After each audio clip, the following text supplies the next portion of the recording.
In 1859, a boy named Horace Grant Underwood was born in London, England. His father was a successful manufacturer of typewriter ribbon and ink. The family had money, comfort, and every reason to stay exactly where they were.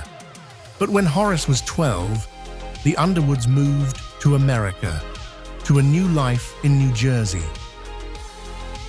At New York University and then New Brunswick Theological Seminary, young Horace felt a pull that confused everyone around him. While his classmates dreamed of prestigious churches in Boston or Philadelphia, Horace became obsessed with a country most Americans couldn't even find on a map: Korea, the Hermit Kingdom, a land that had been sealed shut to the outside world for centuries. His professors tried to talk him out of it. "Korea is impossible, Underwood," one warned. "Christianity is a capital crime there. They execute believers. They burn foreign books. You won't last a year."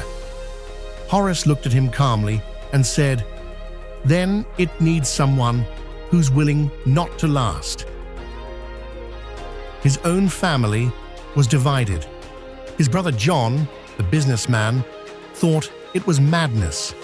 "You're throwing your life away on a country that doesn't want you," John said over dinner. But their mother gripped Horace's hand across the table. "If God is calling you," she said quietly, "then who are we to argue?" On April 5th, 1885, Easter Sunday, Horace Underwood stepped off a ship at the port of Jeonmulpo, Korea. He was 26 years old. On the same ship was Henry Appenzeller, a Methodist missionary. Two young men, two denominations, arriving together on the holiest day of the Christian calendar in a land where their faith could get them killed. Korea in 1885 was a land frozen in time. The Joseon dynasty had ruled for 500 years. Foreigners were distrusted. Christians were hunted.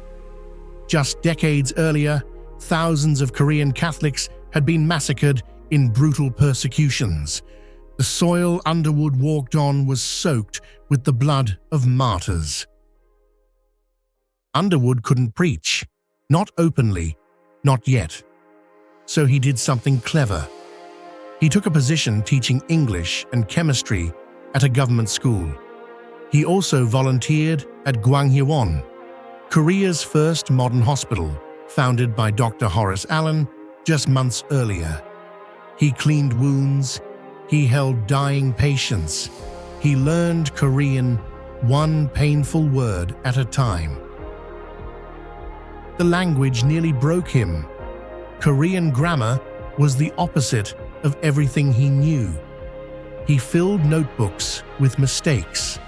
His Korean tutor once told him, "Your pronunciation sounds like a cow stepping on a cat." Underwood laughed so hard he cried, and then went back to studying for 6 more hours. In July 1886, Underwood performed the first Protestant baptism in Korea. The man's name was No Do-sa. It was done in secret, behind closed doors, because public baptism could mean death. Underwood's hands trembled as he poured the water. "This is the beginning," he whispered. "This is the seed." But Underwood knew that preaching alone wouldn't change Korea. The people needed the Bible in their own language. So he began the monumental task of translating the entire Bible into Korean, a project that would consume decades of his life, word by word, verse by verse, finding Korean expressions for concepts that had never existed in the language before. In 1889, Underwood married Lilias Horton, a brilliant American doctor who had come to Korea to serve as physician to Queen Min. Lilias wasn't just his wife. She was his partner in everything. She ran a medical clinic during the day, taught Bible classes at night, and together they adopted Korean orphans whom no one else would take. Underwood founded Joseon Christian College in 1915, a small school with a radical idea that Korean students deserved a world-class education. He told the first graduating class, "This school does not belong to me. It does not belong to America. It belongs to Korea and to her future." That small college would one day become Yonsei University, one of the most prestigious universities in Asia. The growth of Christianity in Korea was unlike anything the world had ever seen. In 1885, there were 0 Protestant Christians in Korea. By 1907, a great revival swept through Pyongyang, so powerful that missionaries called it the Korean Pentecost. Thousands confessed, wept, and surrendered their lives. Underwood watched in tears. But the harvest came with a cost. Japan had annexed Korea in 1910, and the Japanese authorities viewed Christianity as a threat to their control. Churches were monitored. Pastors were arrested. Underwood was constantly watched by Japanese police. "They can follow me all they want," he told Lilias. "I have nothing to hide and nothing to fear." Underwood's health began to fail.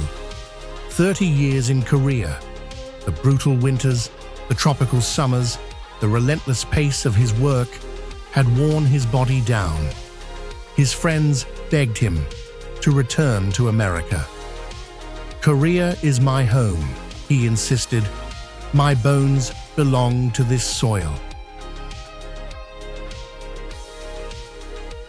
On October 12, 1916, Horace Grant Underwood died in Atlantic City, New Jersey. He was 56 years old. He had given 31 years of his life to Korea. He died far from the land he loved, but the seeds he planted were already becoming a forest. His son, Horace H. Underwood, returned to Korea and continued his father's work. And his grandson after him. 3 generations of Underwoods served Korea through Japanese occupation, through the Korean War, through the rebuilding of a shattered nation. Today, South Korea has over 15 million Christians, one of the largest Christian populations in Asia. Korean missionaries serve in over 170 countries. The Hermit kingdom that once executed believers now sends more missionaries into the world than almost any other nation on earth. One young man from London stepped off a ship on Easter morning in a country that didn't want him. He learned their language. He translated their Bible. He built their university. He loved them until it cost him everything, and a nation was never the same.